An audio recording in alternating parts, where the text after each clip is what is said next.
Hello, I'm Daniel Benjamin, and I am the president of the American Academy in Berlin, and I'm delighted to welcome you today, wherever you are, to an American Academy book presentation by Adam Tooze, who will discuss his new work, Shutdown, How COVID Shook the World's Economy, which in the US was published by Viking earlier this month. This extraordinary book, and I've read it, and I can't recommend it highly enough, takes us through the really remarkable year of 2020, from the initial outbreak of COVID in Wuhan, China, to the manifold disruptions that the virus unleashed upon the earth, affecting the daily lives of nearly everyone on the planet and upending the entirety of the global economy. Adam Tooze walks us through these 12 months and the reverberations that continue to this day. And I, for one, am very much looking forward to hearing from him. For those of you who prefer to read the book in German, the translation was just released this week as Welt im Lockdown, die globale Krise und ihre Folgen, and it's published by C.H. Beck, who we want to thank for their collaboration on tonight's event. Just a few words of introduction about Adam Tooze, who I think most people are used to reading in one paper or magazine or another. Professor Tooze is the Catherine and Shelby Cullum Davis Professor of History and Director of the European Institute at Columbia University. He joins us today from Manhattan.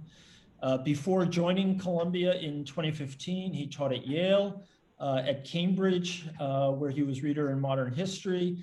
And before that, he was a visiting professor in military history at West Point. I'm sorry that he is in Manhattan and not here with us.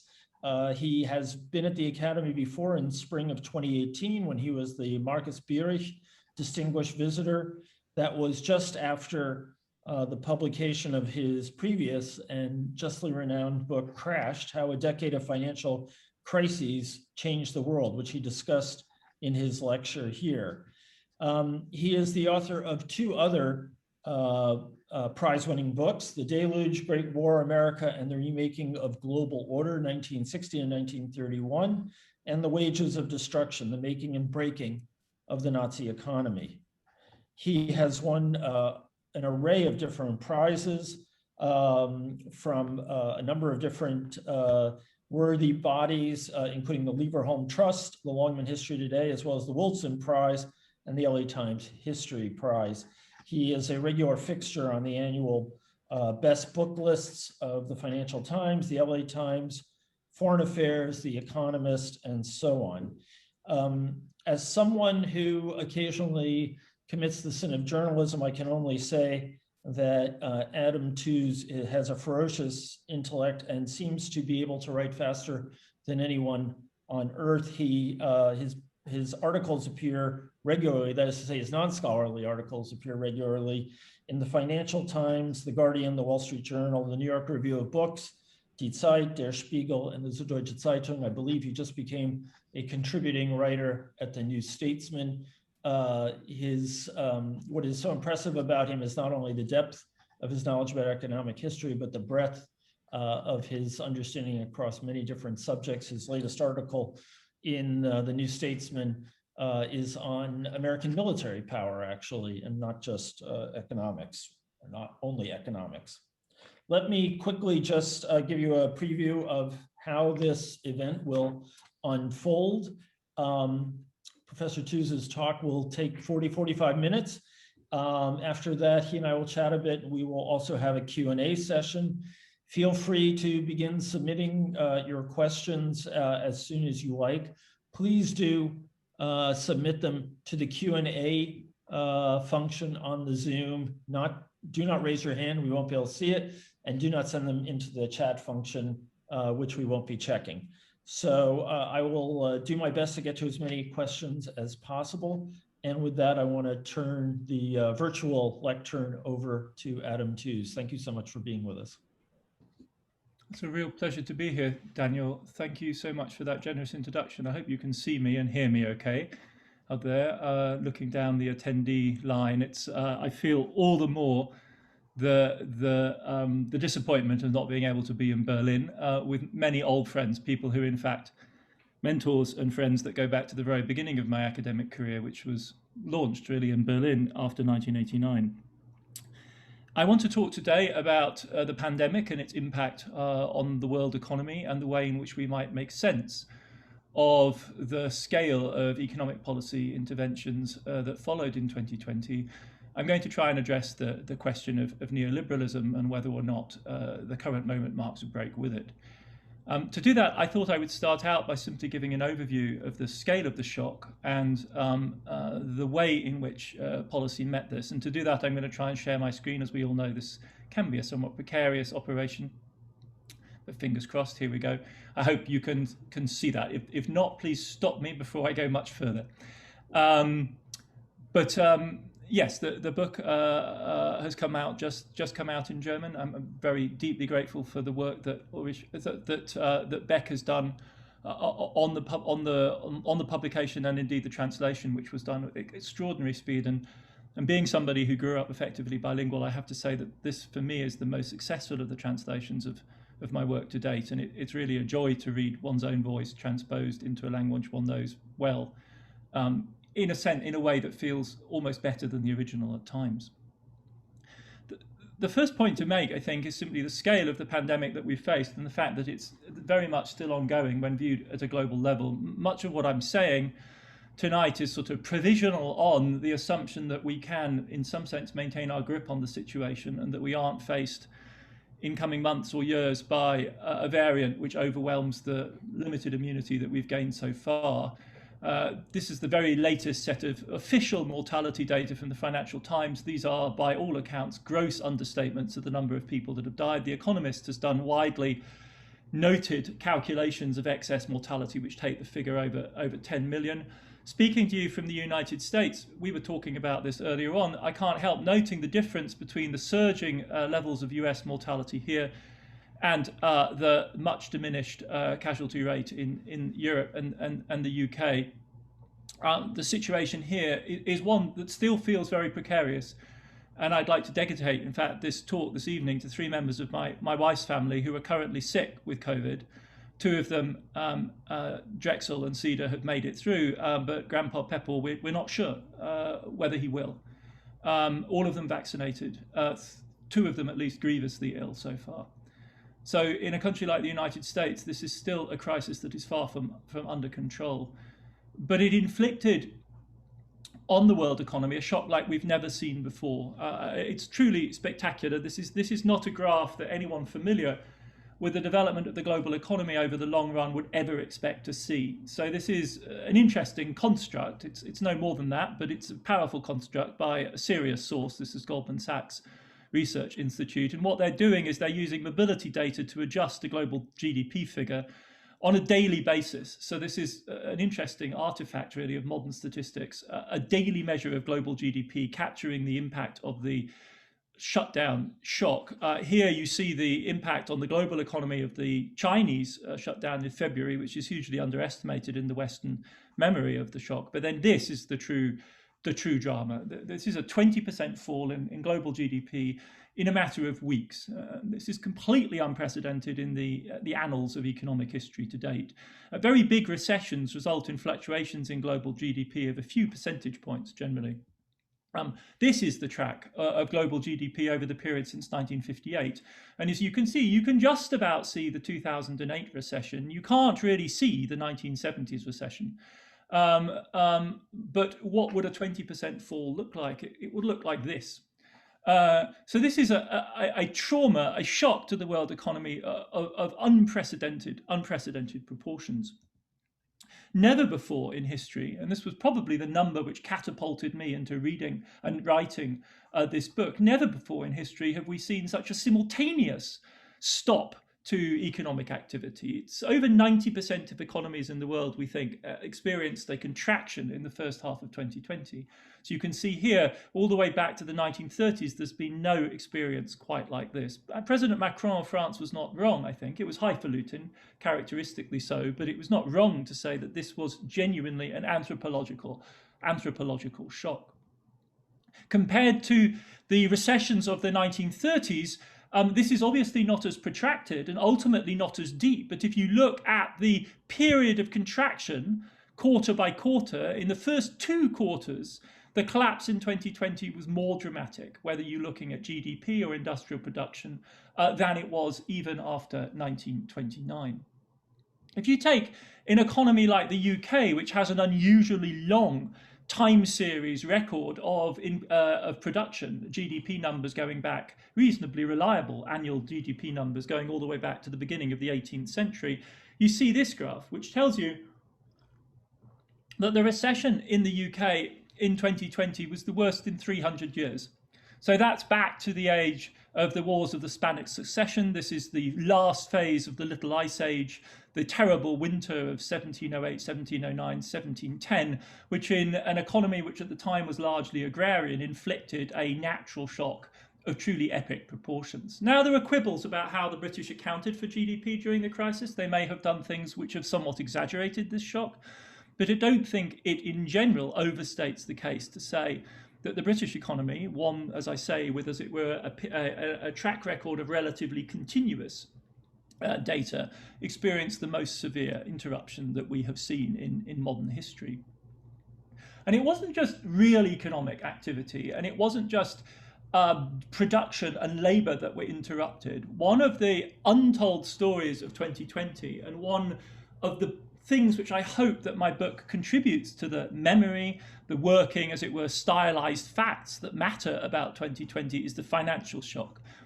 I mean, this book does various things. It puts together a global panorama. It relates politics and geopolitics to economics. But the center, if you like, of the first phase of the book is to highlight the severity of what was going on in the global financial markets in March of 2020.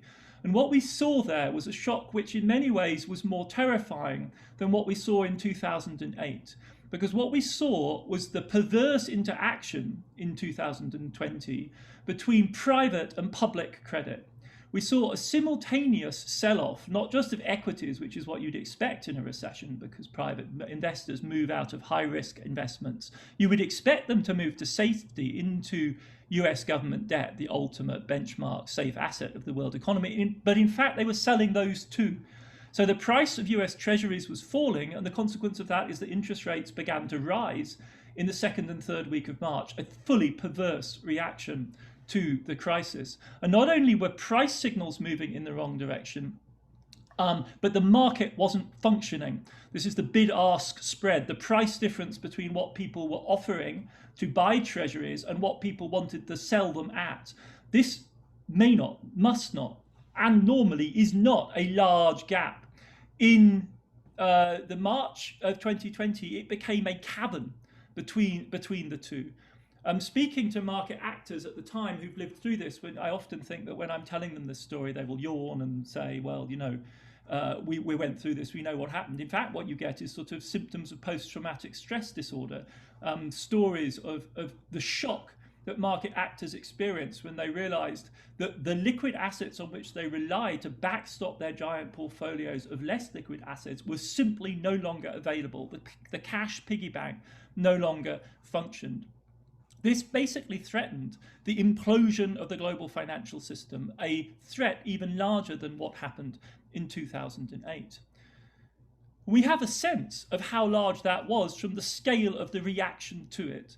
So you can gauge, as it were, this is part of the paradox of prevention when it comes to crises like this, that the scale of the counteraction can, in a sense, disguise the scale of the threat when it works and when it contains the crisis. But with regard to the financial markets in March and April 2020, there's really no getting away from the scale of the interaction. So here are the historic interventions of central banks in the 2008 crisis, and here is their intervention in 2020. You can see its orders of magnitude difference. In the last weeks of March 2020, the Federal Reserve was buying $1 million of treasuries and mortgage-backed securities a second. It bought 70 to 80 billion a day for several weeks. It bought 5% of the fundamental basis of what we think of as the private financial system. 5% of the total stock of US treasuries were bought by the Federal Reserve in a matter of weeks. That's what you're seeing here. And what that's telling you is that Federal Reserve had no confidence in the ability of the private financial systems to survive. And in combination with that, at the same time, beginning in March, governments around the world rolled out an unprecedented fiscal response to the crisis as well. And this is what we see on this map. And we use this mapping device in part because the scale of this reaction was so comprehensive. There are very few governments anywhere in the world which didn't respond at all. Many of them, of course, responded to the crisis less.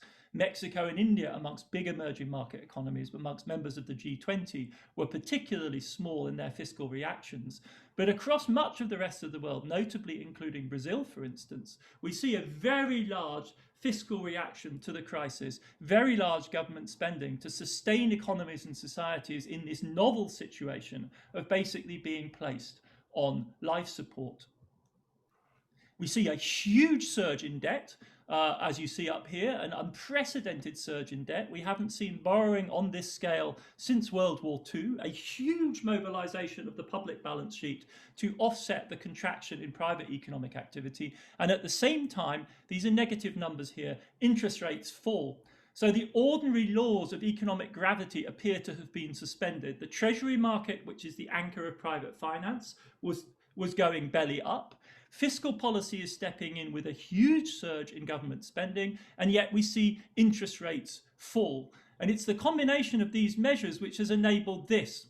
In the United States, the most dramatic trajectory of all of the recovering economies. We may still be struggling with the pandemic in the United States, but the expected growth rate of the United States post-COVID crisis is ahead of where it was before the crisis. In other words, the net impact on the American economy of this, and in terms of our immediate outlook, is positive.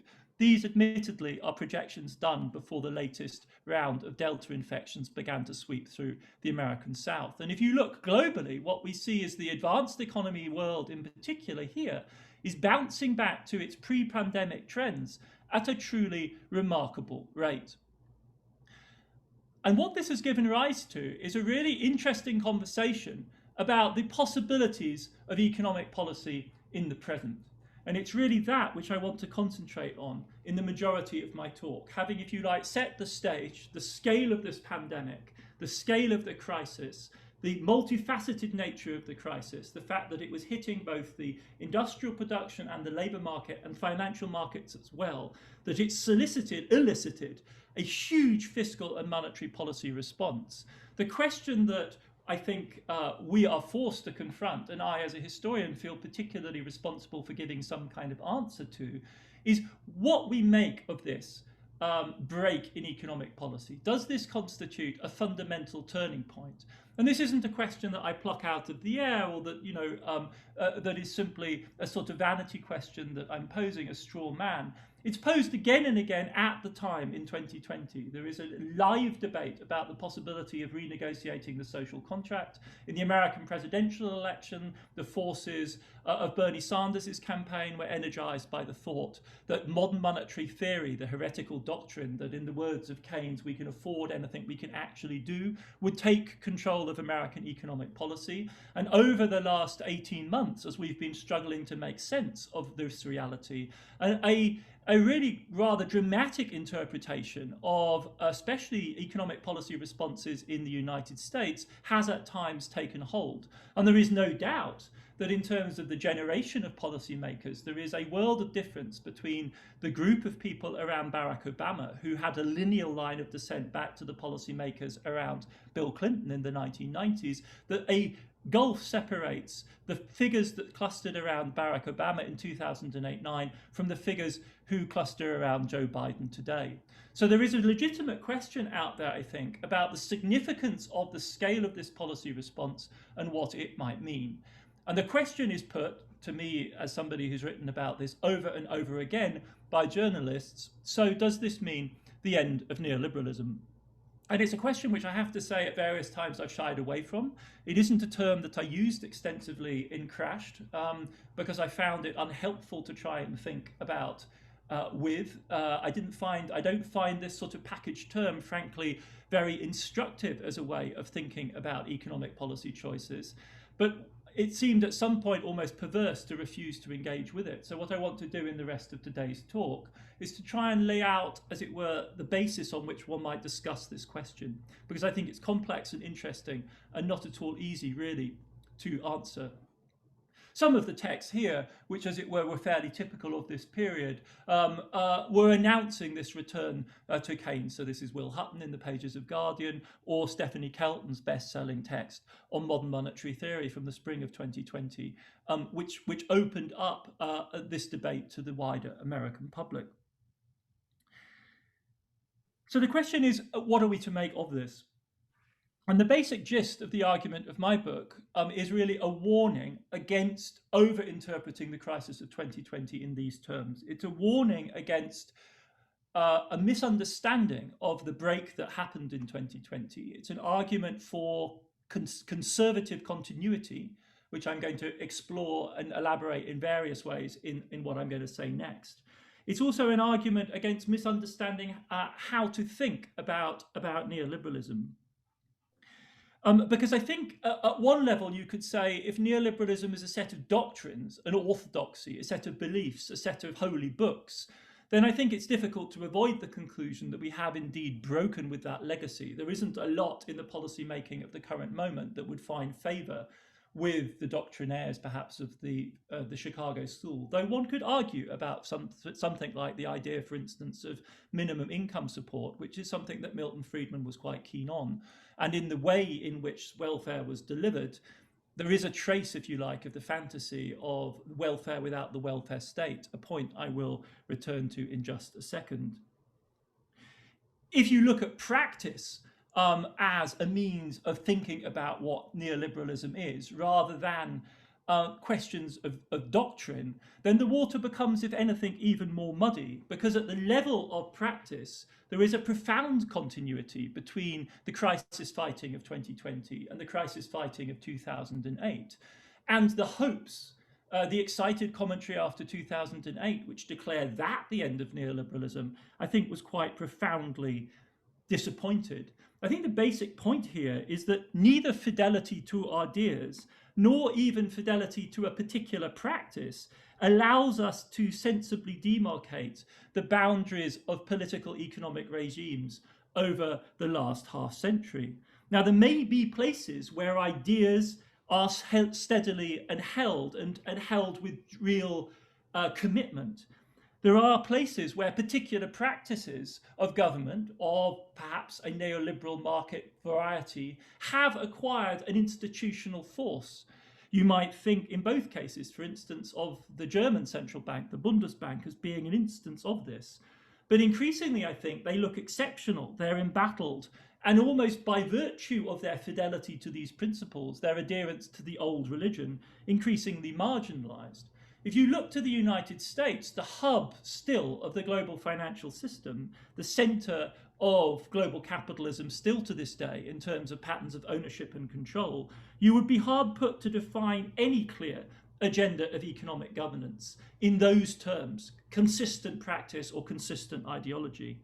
Of course, there were moments of break, often animated by doctrines and ideas, the most important being that perhaps initiated by Paul Volcker in 1979 at the Fed.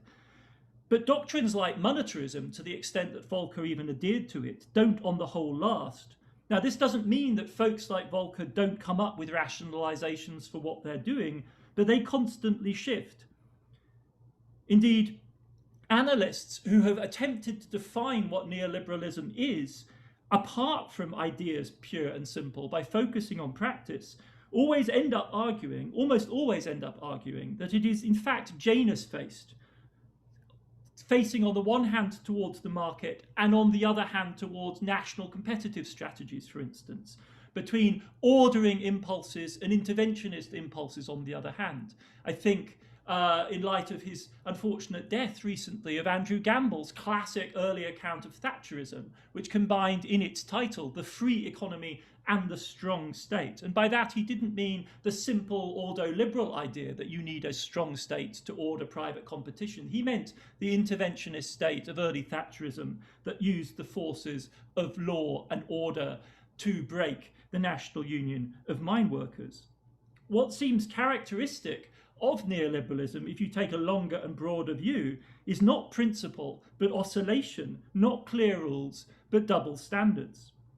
Now, this doesn't stop certain intellectuals, often economists, positioning themselves as ideologists of this era, but rather than doctrinaires, the characteristic figure, the intellectual figure, I think, of this era is actually, of the characteristic figure, you might say, of actually existing neoliberalism, is a gatekeeper, precisely somebody who manages these transitions, not somebody who simply espouses the old religion and its holy texts, but manages the way in which we shuffle back and forth between theory and practice, between normality and the exception.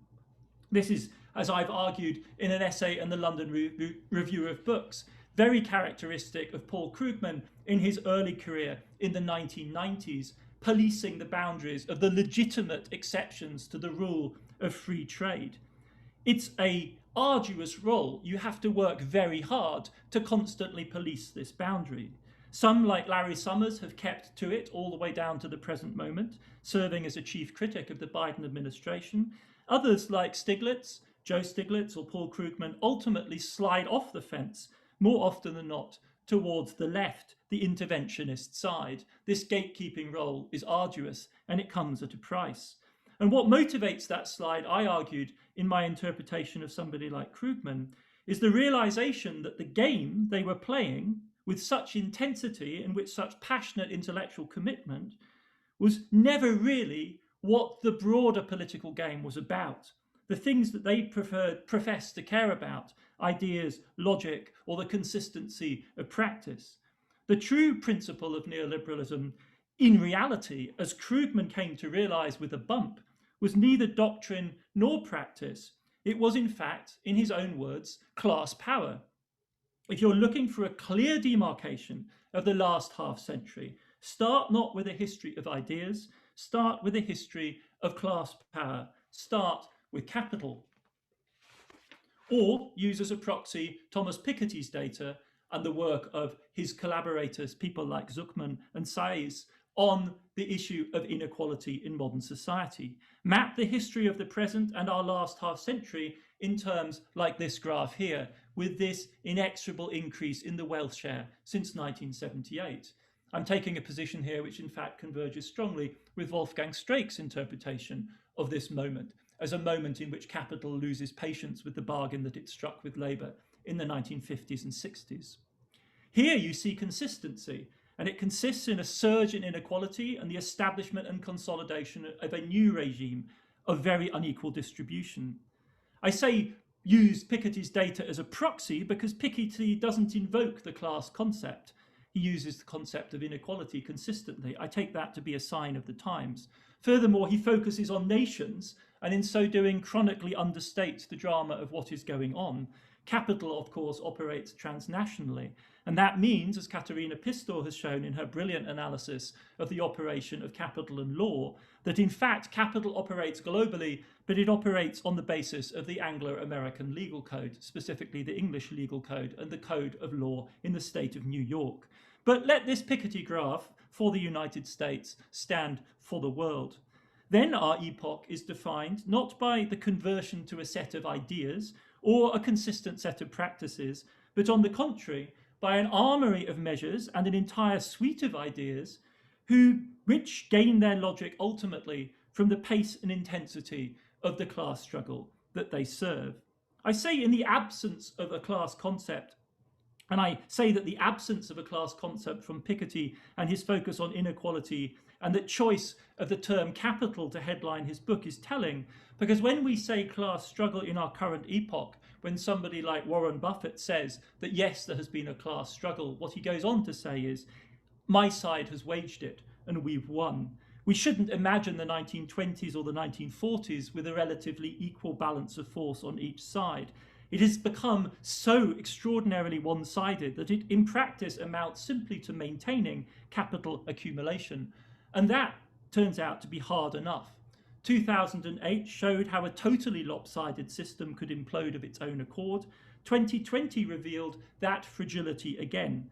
And this time it was the treasury market that proved vulnerable. And this is the catastrophic realization of this moment, that the actions of financial speculation worldwide could bring down not just the banking system or the real estate sector, but could hit and could strike the sovereign debt of the United States as well.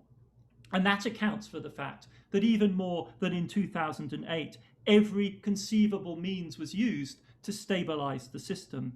It's a perfect misunderstanding of this alignment of monetary and fiscal policy to think of it, therefore, as a return to the 1940s and 1950s, when in fact the giant interventions of the central bank were not devoted, as they were at the time of World War II, to some sort of organic synthesis with fiscal policy. They were specifically and explicitly targeted at stabilizing the balance sheets of hedge funds. The purposes of the giant measures, if we read them not in terms of ideology, but in socio-political terms, were entirely conservative. And I mean that in the strict sense. They literally tried to keep everything in place. I stress this because Robert Brenner in the New Left Review has argued for a thesis that what we saw in 2020 was escalating plunder, an increase, if you like, in the rate of inequality, exploiting the moment. Now, obviously, in the passage of legislation like the CARES Act in the United States in the spring of 2020, there was gamesmanship and jostling for advantage. And this is also true in the United Kingdom, and it's also true in the EU. The suspension of all rules on the provision of national subsidies in the EU has opened a trough for business interests, large and small, to help themselves. It's also, of course, true that the Fed's interventions and the interventions of central banks around the world have produced outsized gains for the top. But that is, in a sense, not what's distinctive about 2020 and 2021.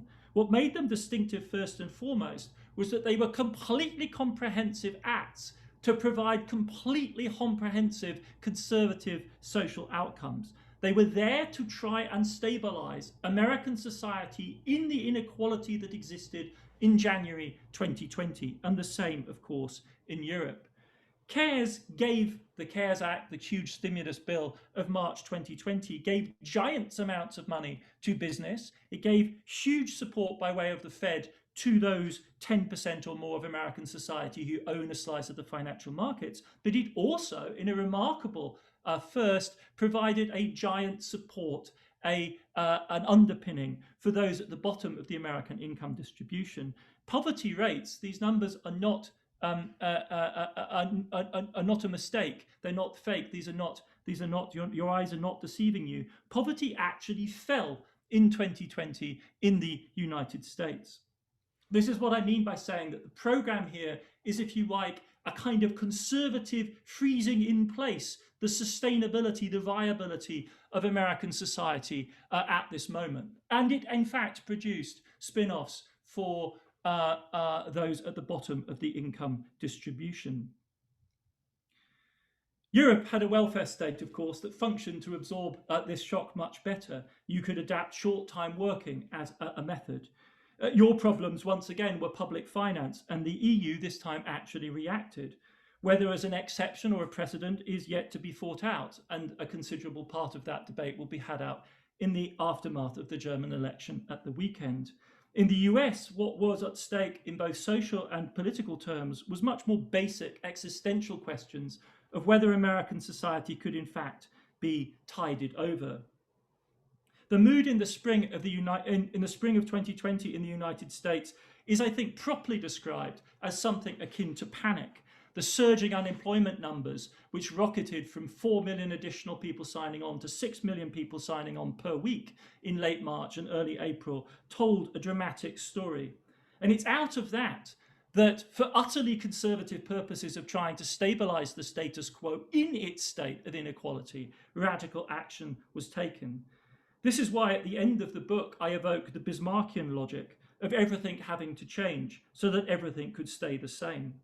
Now, at this point, defenders of the Biden administration will say that I'm over-egging the cake, that they will want to push back and say, is it really all that conservative? Surely the new team is different. They want to change more things. The most striking of all, perhaps, is the focus on running the economy hot and raising Labour's bargaining power, the president's famous injunction when faced with the clamorous demands of employers that there was a shortage of labour, pay them more. This is a language we have not seen out of the United States presidency in a while. We are genuinely seeing the uptake in economic policy of the long legacy of the civil rights movement of the 1960s that focused on the fact that the unemployment rate in the United States is above all a racial justice issue, because it is black men who are the last to find employment in the recovery from a recession. All of this is true, and the American left in Congress is, in a remarkable innovation, a real thing. It has political influence. But they are only one part of the Democratic Party coalition, and the president himself, ahead of the crisis, could not have been more explicit about the fundamentally conservative vision that frames his view of the sort of social policy that America needs right now. Let me quote to you briefly from a speech that he reportedly gave at the Carlisle Hotel in the summer of June 2019, and so June 2019, to a group of wealthy donors. And the words are worth quoting because they're so extraordinary, especially to anyone perhaps familiar with the political rhetoric of the 19th century. So this is Joe Biden, Carlisle Hotel, to a group of wealthy donors, June 2019. When we have income inequality as large as we have in the United States today, Biden opined, it brews and ferments political discord and basic revolution. See what I mean about Bismarckian? And Biden went on, and he obviously got a ripple of amusement perhaps from his audience. Not a joke, not a joke. I'm not, and then he's something inaudible. I'm not revolution, but not a joke. It allows demagogues to step in, he says. People feel like they're being completely left out, and they are, he goes on. We just stopped talking to these folks. Speaking to the wealthy donors, he continued, you all know in your gut what is to be done. I could take 400 billion away and it wouldn't change your standard of living one tiny little bit, not even an iota. We can disagree in the margins, but the truth of the matter is it's all within our wheelhouse and nobody has to be punished. No one's standard of living will change. That, I think, is as frank as we've had in recent years, admission by a Democratic president of the limits of his reforming ambition.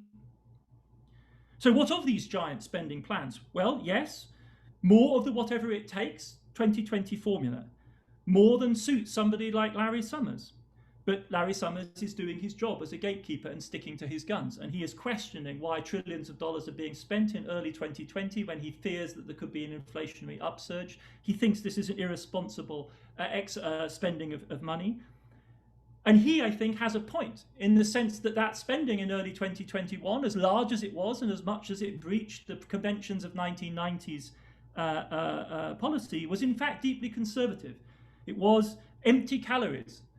Not transformative investment, which is now dragging along behind, and we're still waiting to see whether the Biden administration can in fact pass a large-scale package of investment to shape America for the future.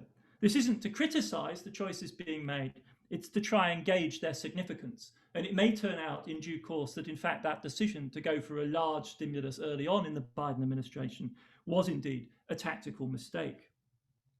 Whatever it turns out, I think it's important to be clear about what motivated those choices at that point. And that takes me back to this sense that the entire atmosphere of action, as grand as it was fundamentally protective. It was fundamentally protective and conservative in two fundamental respects. First of all, of the social crisis that at the time was burning through American society. The epidemic at the time in early 2021 is out of control. Millions of people are still fearing for their jobs, their livelihoods, and the possibility of maintaining their homes. And then, of course, the sheer intensity of the political crisis culminating in the mob attack on Congress on January 6th. The fact that the Trumpian GOP has become a wrecking ball is a break that we do have to reckon with. The fact that the main Conservative Party has become a vehicle for affect and for patrimonial particular interests destabilizes the system quite fundamentally. And it forces the Democrats, for all the scale and radicalism of their action, into a fundamentally conservative posture. It's been a while coming. It started in 2008, as I argued in Crashed, with the appointment of, or the choice of Sarah Palin as John McCain's running mate, an opening of the centrist conservative middle ground to the populist right in the middle of a crisis at a moment when the Bush presidency urgently needed the support of the grassroots of his own party. It was denied to them. It has escalated since, this disintegration of the GOP, of the Republican Party. Significantly, in 2020, in March and April, at the height of the crisis, it didn't impinge on the actual operations of crisis fighting to the extent that many feared. So despite the air of populism around the Trump presidency, in that critical phase between the middle of March and the middle of April, there was in fact an ability to act in a concerted fashion with the congressional Republicans rallying around the Treasury and the Fed. At a basic level, even around Trump, holding things together was the paramount concern. But it didn't last. By the end of April 2020, we were in back to full COVID denial. We were in a state of mounting culture wars, challenging the normal operations of democracy in the United States, and a spectacular flag-waving nationalist turn in foreign policy, something that amounted to effectively a declaration of economic war on China. Faced with this, the effort of preservation in the US right now is not just socio-economic, it's fundamentally political. Attempting not to lose the midterms in 2022 and preserve some elements of the Biden agenda intact is not radicalism. It's simply a last-ditch defense of the United States Constitution by whatever means necessary in economic and financial terms. And as the revelations about General Milley demonstrate, for at least some members of the American elite in 2020, it was about nothing less than ensuring the survival of humanity, which hinged on the question of who ultimately controlled America's giant nuclear arsenal. This, however, this reading has a grim implication, because rather than projecting onto the rubble field of neoliberal ideology and the Frankenstein policy mix of 2020, some vision, if you like, of the rebirth of social democracy, what I'm suggesting to you is that in the crisis of American conservatism, we may see the pointers of a future which is much darker.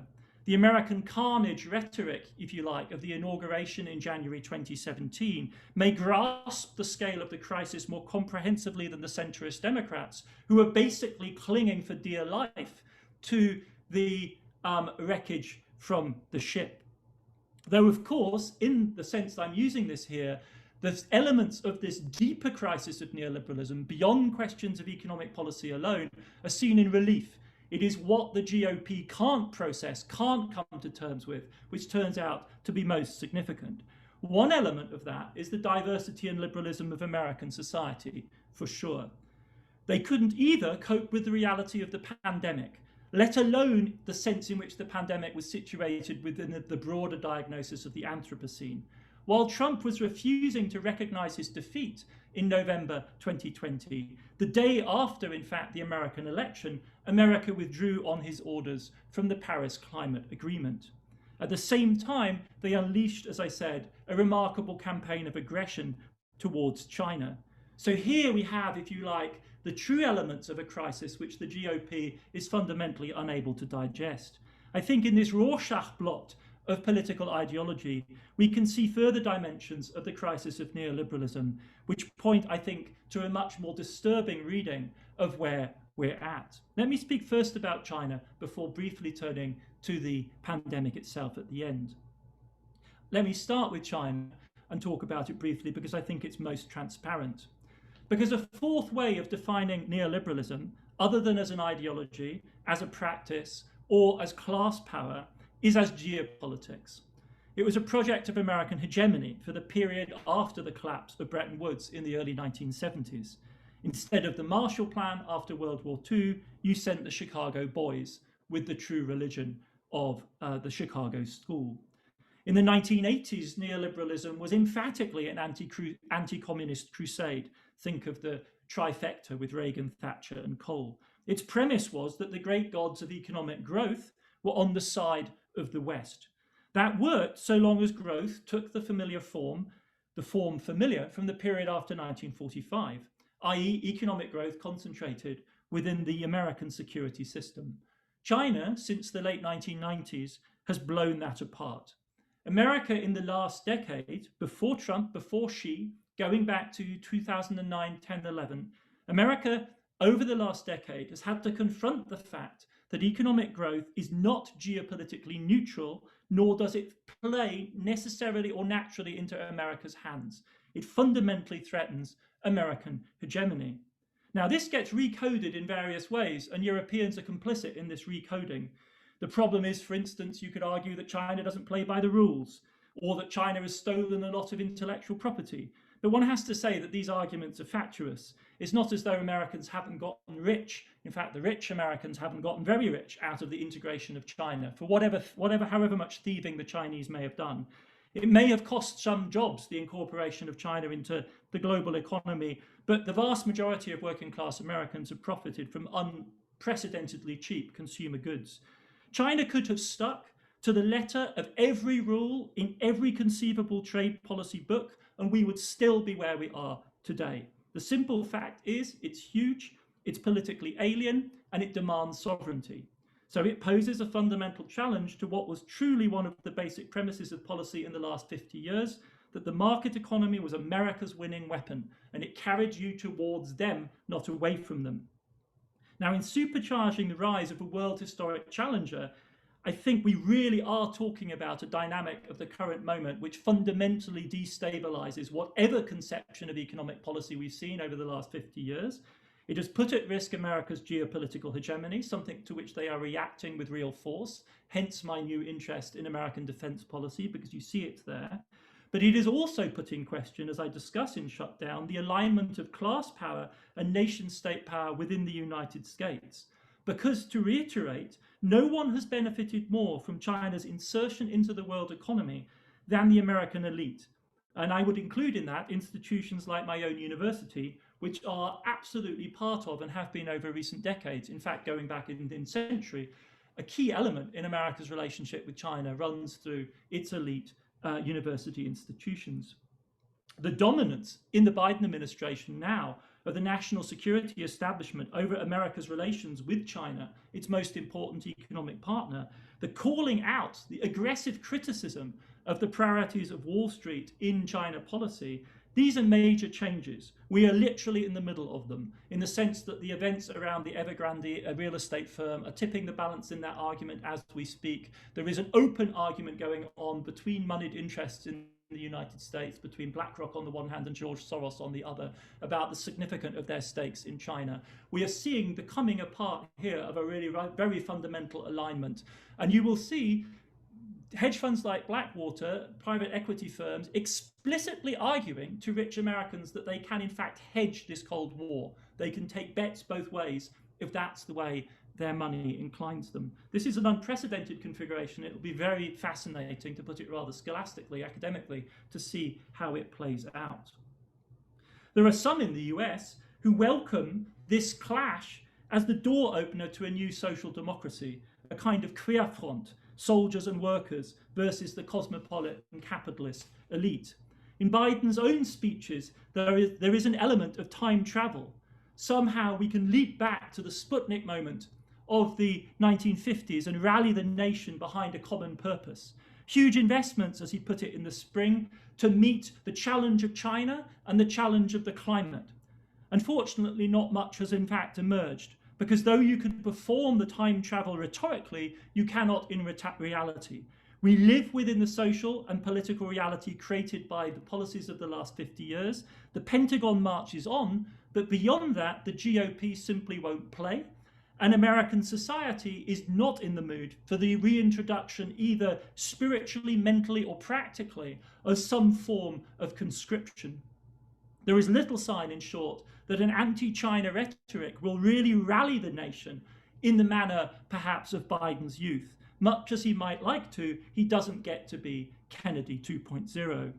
In his big speeches on the jobs plan, Biden linked China and climate directly. It's a strange pairing, you might think.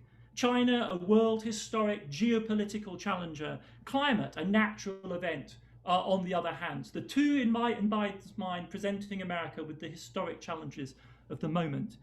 In its unarticulated, implicit logic. It's a backhanded acknowledgement, of course, of the diagnosis of the Anthropocene, because under the sign of the Anthropocene, we can see both as linked to economic growth. Indeed, China today is the climate problem. It emits more CO2 than Europe and the United States put together. We're all, I think, in the run-up to COP26 in Glasgow, familiar with the basic outlines of this problematic. But the implications, to conclude, can sometimes be hard to take in. And to a degree, the leadership that China has assumed in climate policy, non-coincidentally, I think, in the course of 2020, force us to confront this, rub our noses in this fact.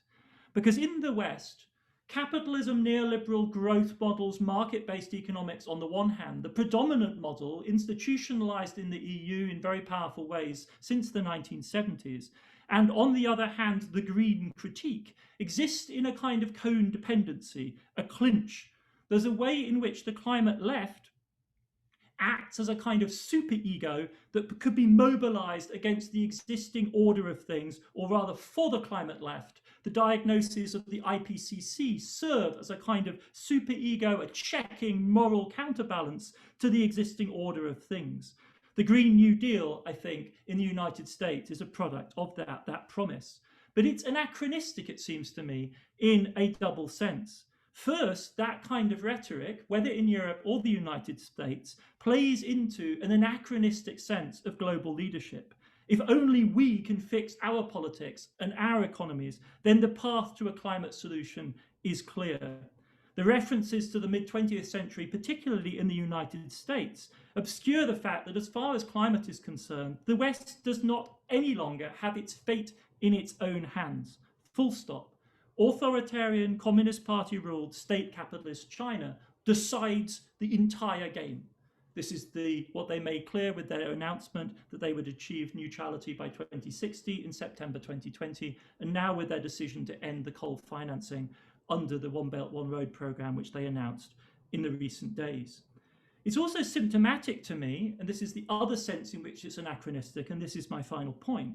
It's anachronistic also in that the tendency that we have to move back so quickly to talking about climate and not about the Anthropocenic shock that came from China and is actually still engulfing us and literally puts in question not future decades, the future of our children and grandchildren, the situation in 2030 or 2050, but whether or not we can make summer holiday plans in 2022, or whether it will ever be wise for me to fly to Europe. The pandemic is displaced from the center of attention.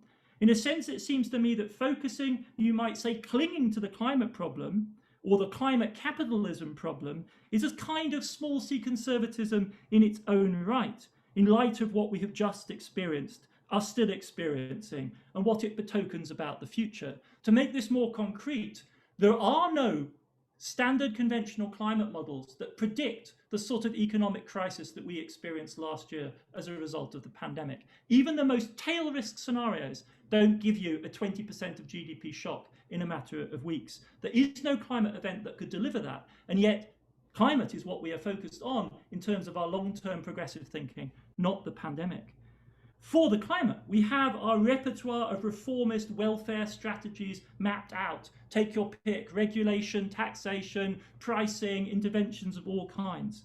But what are the tools for a progressive politics in this space after or in the wreckage of neoliberalism, if what stands between us and those climate dates that we fixate on, 2030, 2050, what happens and what are our tools if that space is punctuated by a succession of 2020s? The right already has its pandemic politics to hand. It consists largely of denial and a kind of culture war. But what about progressives? Well, what happened in the US in the face of the Trumpian onslaught is that the left aligned with the center. Once again, its posture was basically defensive. Something like a popular front to support Dr. Fauci was the bottom line. What the pandemic left us craving was not transformation, but simply competence, a state that could finally act. And this took on an intensely personal form for all of us as we waited for the vaccines to arrive. I'll never forget the Javits Center in New York City in a cold spring, a March day. where I got my vaccine, a strange hybrid of corporate conference facilities, military logistics, a bureaucracy, thank heavens, that actually worked, medical professionalism, and then at the end, a string quartet in the waiting area as you found out whether you were going to have a bad reaction. All of it supplied with vaccines, courtesy of Trump's Operation Warp Speed, and ahead of virtually everyone else on the planet. Us first, ahead of 7.8 billion other people. An exercise in America first of the most extreme variety, one, however, which defines the normality which we currently inhabit and released us from the nightmare of 2020. It left, to say the least, a strange taste in the mouth. Thank you very much for your attention, and I look forward very much to the conversation that follows. Well, thank you very much, Adam, for an incredibly provocative and fascinating discussion. I confess I was looking forward to this tremendously because there are so many different potential avenues out of the book and into a lecture. So there's a lot to discuss. But let me, first of all, encourage all of our viewers to begin formulating their questions and putting them in the Q&A function of the Zoom screen. So I want to return to your characterization of the response to the economic response to the pandemic as conservative, which I don't disagree with in any sense. But I suppose the question that I would ask is, what would a non-conservative response look like? And I ask this thinking back to 2008 and to the book that Tim Geithner wrote, in which he was defending himself against a similar charge, which is that basically the bailout of the time made the rich enormously richer. That is undoubtedly true. You deploy many statistics that confirm, I think, what we all know about the experience of the pandemic, and I guess to sort of put a point on it, if you haven't yet got another economic system, is it not inevitable that your rescue is somehow going to disproportionately help those who are closest to capital? Absolutely, and this is, as it were, not a moral critique. I found thinking about Tim Geithner fascinating. I also had the privilege of talking with him on a couple of occasions, and he is a fascinating figure. And he does couch it in moral terms. For him, as it were, the question is, what does a crisis manager have to be willing to do? And he has a sort of, I'm not sure whether he's read Max Weber on Politics as a Vocation, but there's a sense in which he embodies that kind of dirty hands logic, of being willing, ultimately, almost relishing rather, the challenge of being willing to do bad things to rescue a situation. I'll never forget, in fact, a moment in which Geithner was introducing Ben Bernanke, who also published a memoir of the situation, and it was a case study of the difference between policy. I mean, Weber would have loved the situation. So they sit down, Ben Bernanke having been Fed chair and Geithner having been at the New York Fed and then the Treasury. And Geithner quips, saying something like, "Oh, it's good to see you, Ben, but I'm having flashbacks from the last time we met." And Bernanke looks at him genuinely puzzled. They hadn't orchestrated this. And he said, "Why?" And he said, well, the last time we saw each other, we were doing bad things. It was this sort of hard-boiled Dashiell Hammett, kind of attitude. And Bernanke looked at him in genuine dismay. And he said, "Tim, speak for yourself." Fascinating. Speak for yourself. I didn't do anything bad. I am the technocrat. I did the exactly right thing. And between those two positions, I would adopt a third position, which is that entire scene is framed by structural necessity. Of course it is. And that's the point that your very good question is getting at. Is like, given a certain system, under a certain amount of stress, it doesn't matter whether you're either a Bernanke or a Geithner. You do what you have to do at that moment to press the lever that matters most. And the US Treasury market cannot fail, and they had to do whatever it required, even if the main actors in that market are not even banks, but hedge funds. The answer to your question, though, is, and this is something I see Jörg Haas on the call, who's at the Boll Foundation, and this is something we were literally discussing in 2019, and then the crisis overwhelmed us. How do you pre-prepare, if you like, policy positions such that when the crisis strikes, you don't end up doing that?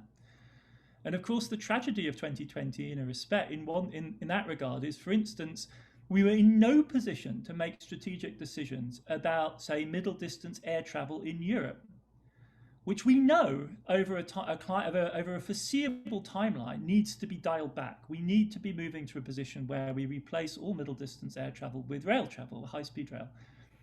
But that isn't how the cookie crumbled, right? What in fact happened is that we felt there really was, no basis to suddenly place those companies in a particular squeeze, and so financial support was rolled out for the airlines on a huge scale. They are, it turns out, of course, large employers, and so a just transition would require a very complex balance, much more significant, for instance, than coal mining, on which the Germans have laboured and huffed and puffed and come up with a deal that will manoeuvre a few 10,000 people out of jobs by the late 2030s. The European airline industry is a much bigger monster than that, but there was no plan. In America, talking to people very close to the negotiations, Mike Conchal, who's at the Roosevelt Institute, wrote a very interesting paper about, in the dissent, about the experience of negotiating CARES. And his comment was, yes, it was shocking, but what matters here is the structure of the state in the American case. So clearly what America needs more than anything is to just get to first base in having a reliable and large-scale national unemployment insurance system, because it doesn't have one. It has what was stitched together in the 1930s, but it's a states' rights-based deal. So everyone has to have an unemployment insurance system, but what kind of insurance system you have is up to you.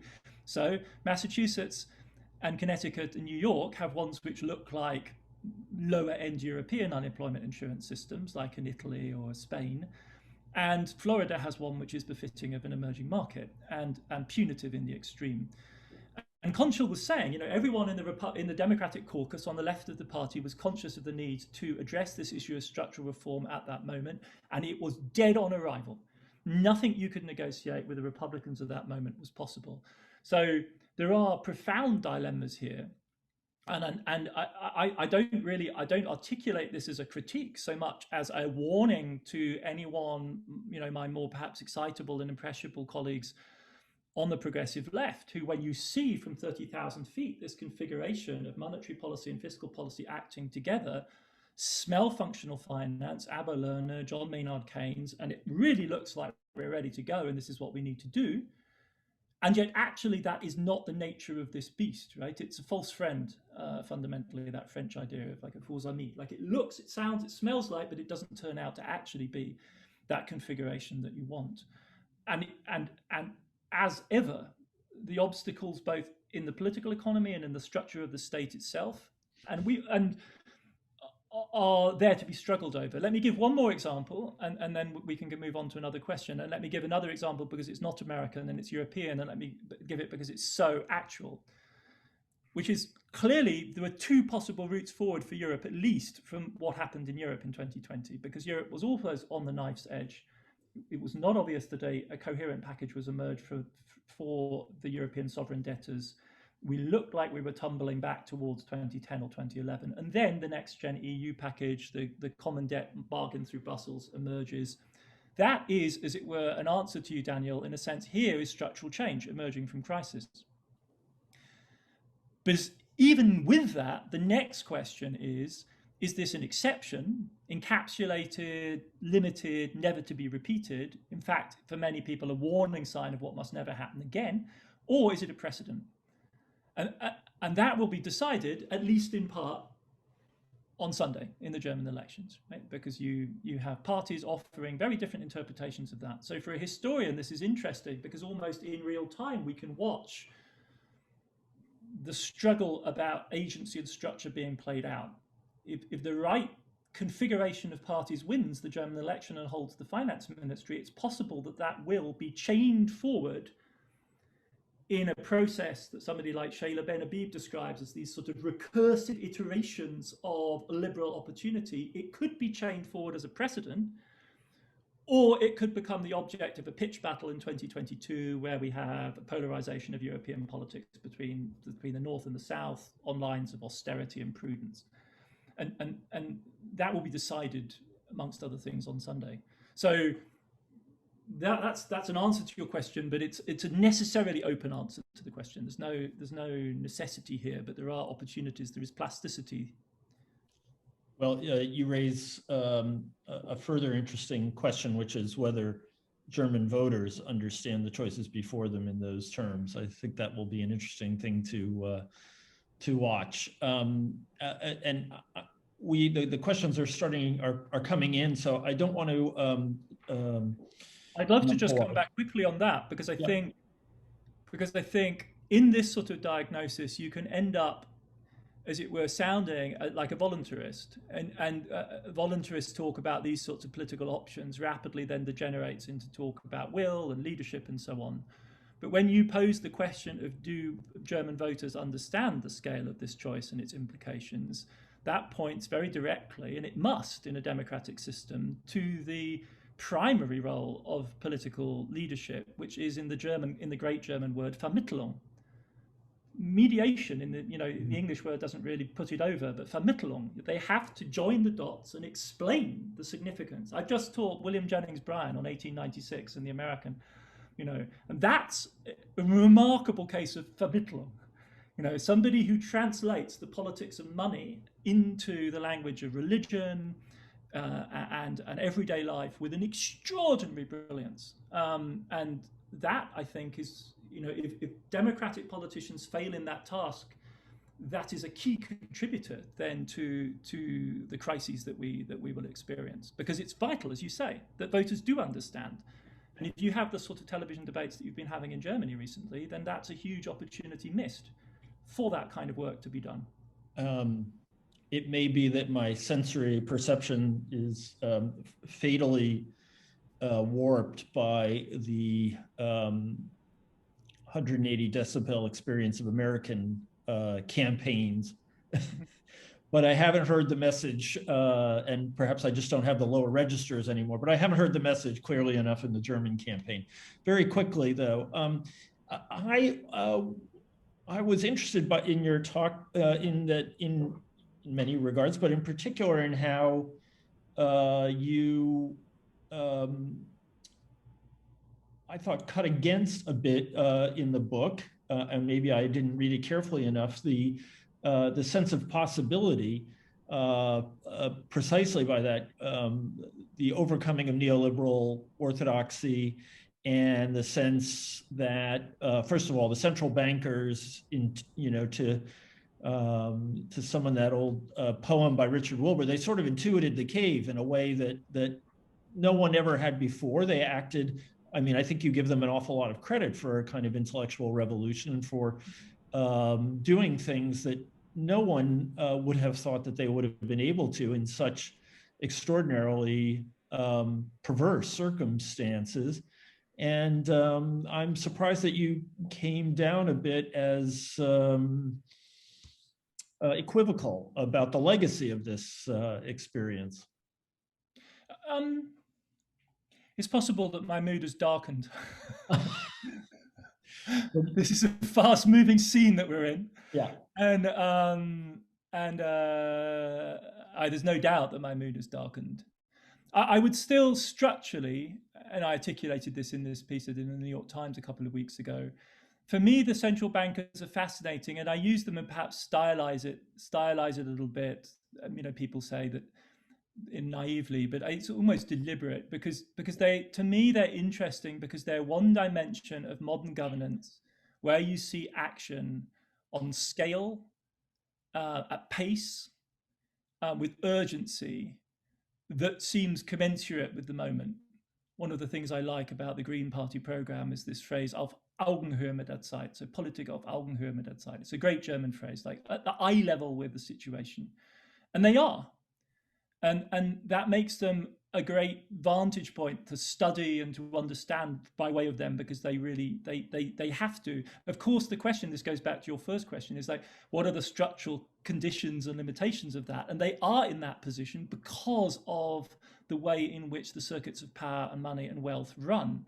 And that's what gives them the agency that they have. And the book very firmly argues that we should recognize that the condition of possibility and indeed willingness of people like Jay Powell to act in the radical way that he did is, after all, that he has zero concern that it will somehow snowball into a runaway, matter of corporatist power struggles. We are not in the 1970s anymore.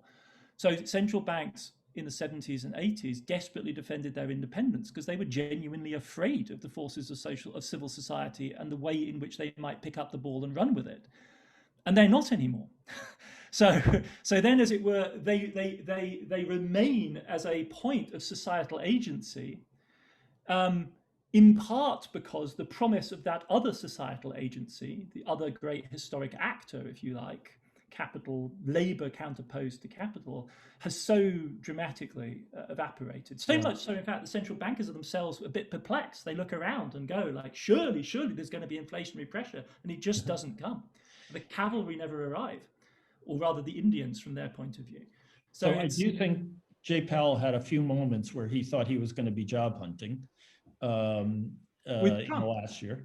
Yeah, with Trump, yeah. But the thing about Trump is that he turned out to be the ideal president for this situation, in that he was a completely pragmatic cynic who, there's never been a president, I've said this several times, but he's never been a president more temperamentally suited to a fiat money regime than Donald Trump. If he gets to say it's money and put his name on it, he's good with spending the trillions.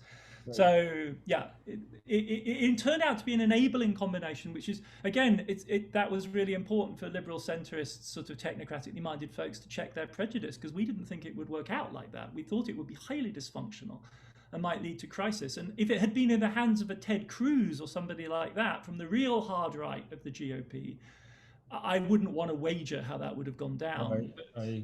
Trump already in 08, 09 was very pragmatic. Yeah, it's an interesting fact that probably the most successful head of government right now in Europe is a central banker by profession, Mario Draghi. Anyway, we can discuss that another time. Let me turn to the Q&A.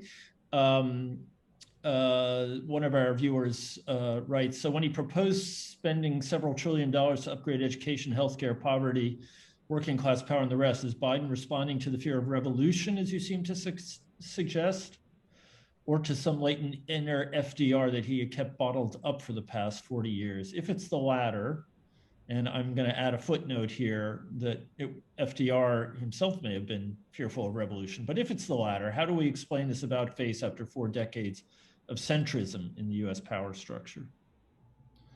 Well, Biden's talk of revolution is, catnip to a historian looking for a good quote. And I think, on the other hand, it would also be a mistake not to quote it. Because this is the language that he uses, and you don't have to spend a lot of time with moneyed Americans with if you're labelled and introduced as the historian before they will ask you, like, how long can this go on? So I think the alternative posed by the question is too pointed, and in fact, if you look back to the progressive era, out of which FDR came, it's quite clear that the progressives were indeed motivated by the desire to tame the forces of what they took to be a massively disruptive populism in the agrarian parts of the United States. And in fact, the Democratic Party's base in the 20s and 30s is built on a Ku Klux Klan aligned agrarian populism in large parts of the South. So the lines between progressivism, New Deal politics, anti-revolutionary politics in this Gothic 19th century sense are quite blurry, actually. And it's quite telling that at this moment they should be revived. But no, clearly what Biden thinks he's doing, as he goes on to tell his listeners, is rebalancing American society in a way which makes it less vulnerable to demagogic appeals of people like Trump. And clearly part of that is offering what Americans call middle class, but what you in Europe would call working class people, a better deal. And that includes, because working class America is now predominantly female, better childcare. it includes better education, it includes all of the very sensible things they're doing. So this stuff rapidly gets translated into extremely sensible policy that no right-minded person could possibly disagree with, except that it should just be even bigger. And that's where, as it were, the slightly conservative element comes in, because note, he says, I could take 400 billion away from you. That's not what we need to take away. We actually need to take considerably more, or we need to raise debt on a much larger scale. And that is hors de discussion. So no, I think the aim of the game is clearly to revive a progressive, redistributive, rebalancing politics, which, however, is fundamentally not aligned with the politics of AOC and the Democratic Party left. It has formed an alliance of convenience with them. Personnel is policy. A lot of those people have been appointed to significant jobs in the administration. This is a real alliance. But it's one that is a compromise. I've been teaching Elizabeth Sanders' fantastic work on the history of the way in which populism entered into the bloodstream of American progressivism in the 20s and 30s. And that is what I take for granted to be the kind of model that we're experiencing today. A genuine minority mobilization on the left in the United States has transformed the conversation. Trump has put the fear of living God into the centrist Democrats, and the combination of the two things is vectoring into, yes, something that is easily dressed up as a revival of the New Deal. But that is, broadly speaking, by the standards of any sort of truly transformative politics, modest in the ambition. It may be all that America can deliver, and by the standards of what's been possible recently, it may be important, no doubt. All of that could be true.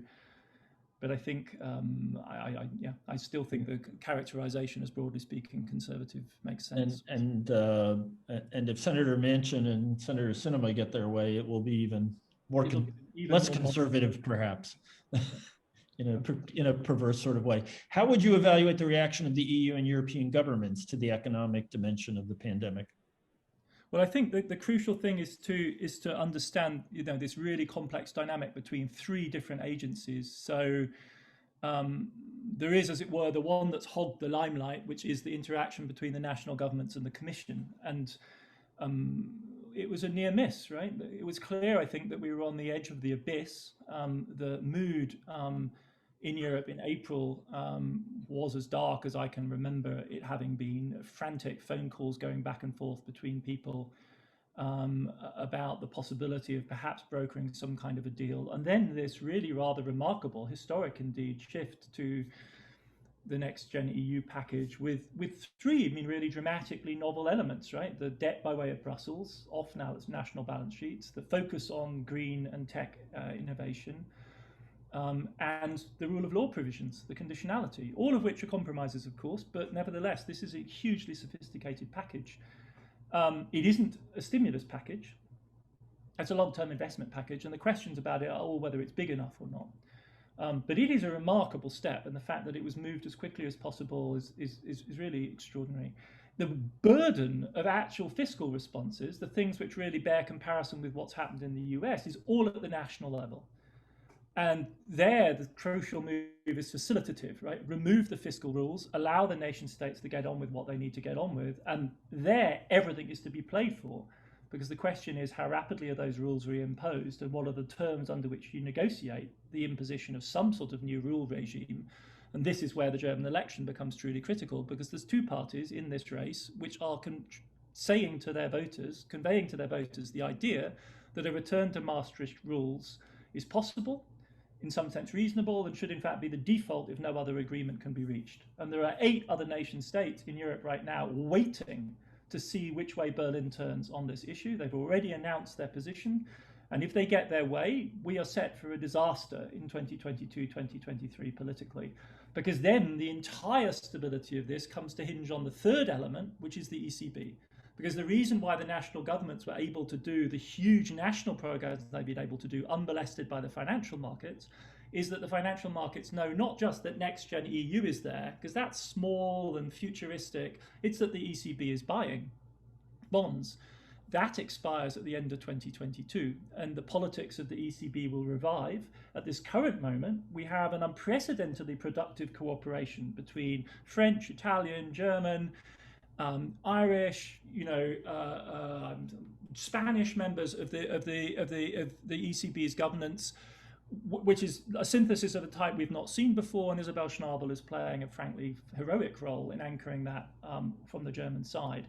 How stable that is going forward will decide the viability of the national projects, because we shouldn't kid ourselves. I mean, Greece's debt to GDP level, which is never talked about anymore, is 210% of GDP, and it's only able to borrow at negative rates right now because it's part of the pandemic purchase program. It will not gain access to standard ECB bond buying in its current situation, and it will tumble quite rapidly back into crisis, I think, unless the ECB can continue. And Italy now is in a situation which is totally unlike anything we've seen before, 150% of GDP.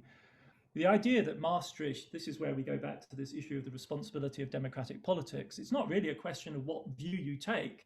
It's simply totally unrealistic to convey to voters the message that they can have their Heile Welt back. They can have their Maastricht rules back of the early 1990s. They may want that. That may be somebody's idea of a conservative European fiscal future, but it is simply not in the cards. So you're setting up your voters for frustration, rather than preparing them for the reality of needing to do some kind of a deal and then thinking seriously about what those rules might be. Sounds like you might be thinking of, as they used to say in the EU, the country you know best. Yes, I am. In terms of disappointments. Mm-hmm. Yeah. No, I mean, I know two countries very well, and so your question is ambiguous, but I'm afraid of disappointment by both. Yeah, okay. Well, one more question, and then I think we'll call it a night. This is from someone who clearly knows you, but Duttenschutz prevents me from saying his name. And so I'm going to just read the question and you can figure it out. Hi, Adam. It was great to listen to you once more. Let me take issue with your comparison of the COVID pandemic with the climate crisis. You pointed out the fact that many advanced economies bounce back quite rapidly after the COVID crisis. It seems a problem that can be solved relatively quickly with good vaccines. The climate crisis requires a wholesale retooling of our energy, transport, and industry, agriculture, et cetera. Isn't this a far more comprehensive challenge? Won't climate breakdown damage the conditions of all life on Earth infinitely more profoundly than any pandemic? So I'm guessing this is Jörg. And I can't say one way or the other. Yeah, so I'm struggling with this. I am struggling it from a point of view of an immediate sense of personal danger that is quite different from anything that one experiences around climate, though that has touched me in rather dramatic ways as well, I would say. But I'm not sure I agree. Bill Gates isn't wrong when he says that the anthropocenic threat that has a realistic probability of killing 1 billion people at a stroke is not climate, but a really nasty disease mutation. It is entirely conceivable that something like the virus that we've just been struggling with could develop a lethality that would make casualties in the order of 100 million plus conceivable. We should take the economist numbers seriously. On the high side, as of a month ago, they thought that excess mortality was around 18 million people. Those are huge numbers. This isn't, of course, to say that the climate crisis, I'm in no way trying to minimize the climate crisis. What I'm trying to say is that in what I observe, and I've observed it again and again in conversations, is this weird slippage where you sit down with a group of policymakers and they say something like that. We need to think big thoughts about the future, about structural change, and the structural changes they mention are climate, China, and then take your pick, Brexit, digitalization, something like that. And then, the recovery from the pandemic. And it's as though the shock of the pandemic, even the shock of the pandemic, this event which is killing over 10 million people, the low side estimate, that has disrupted life, that has inflicted this huge loss so far, and with the, inshallah, has been relegated to, as it were, the category of the accidental. Whereas what it actually does should force a massive adjustment of our Bayesian priors. Like what this tells us is that the direst predictions from the emerging infectious diseases scientists who developed their diagnosis of this instability at the same time as the climate scientists from the 1970s onwards, are spot on and right. And the monster has arrived. And this is its younger, smaller cousin. And even by next year, we could be confronting, out of our current out of control situation, a crisis that is much worse than what we experienced in 2020. And though I entirely agree, and well, we're second to none in my enthusiasm for the extraordinary vaccine development program, it also fills me with a horror in the sense that here it is, the magic bullet. We designed it, not just one, but an entire suite of them. At every price point, you can have the vaccine that you can afford. And we have so far managed to vaccinate 40% of the world's population. And it is not currently top of stack for every government in the world and every policymaker in the world to count every single day and be accountable to the world's population every single day how many more of us we have got to provisional safety. Because on that depends not so much, as it were, just new cases in Africa, Asia, Latin America, but the chances of a variant emerging. And it is, so I totally agree with the fact that one can draw optimistic conclusions from the success of the vaccine program, only then to draw crushingly pessimistic conclusions from our inability to respond adequately to the challenge of actually rolling it out. And that's what I find myself tossed back and forth between. So to just reiterate, this is in no way trying to relativize the significance of climate. It's trying to say, what do we do now that we also understand that we have this other challenge going on our doorstep? And right now, in the middle of it, it's as though climate serves as a sort of the devil we know excuse for not thinking about the devil that we don't know. And whereas what we actually have to deal with is, both. We've had a cancer diagnosis for decades. Now we've had a near fatal heart attack. And it's as though we'd rather talk about the cancer diagnosis. Whereas in fact, we're both at the same time. We're now we have a disastrous cancer diagnosis and we could die of a heart attack. So it's a sort of, it's to my mind really, a huge challenge as to how a progressive politics is formulated to span both those realities. Right. Well, on that cheerful note, I want to thank Adam Tooze tremendously for a really fascinating conversation. We could go on a lot longer, but unfortunately, I think the medium that we are condemned to right now doesn't really invite it quite as much. But consequently, I'm going to issue another invitation to Adam to come to Berlin and discuss these issues at greater length as soon as circumstances permit. And we are meeting in person again here at the Academy, and I absolutely hope that the much feared next wave doesn't reach New York, and that we will get to see you soon. Good luck with the book. It's a huge stimulus to serious thought. And I hope that, I hope some of those voters were listening to you. So anyway, good luck with the future of the book. And thank you so much for joining us. And thanks to everyone who is home watching this. I should just add, it's one of my responsibilities apparently, that our next event will be on September 28th. It will be the Nina Maria Garrison Lecture by Professor Johan Elverskog of Southern Methodist University, who will discuss something far afield from what we discussed tonight. Why did the Uyghurs become Buddhists? So I hope you will join us then. And again, thanks to all. Thank you. Take care.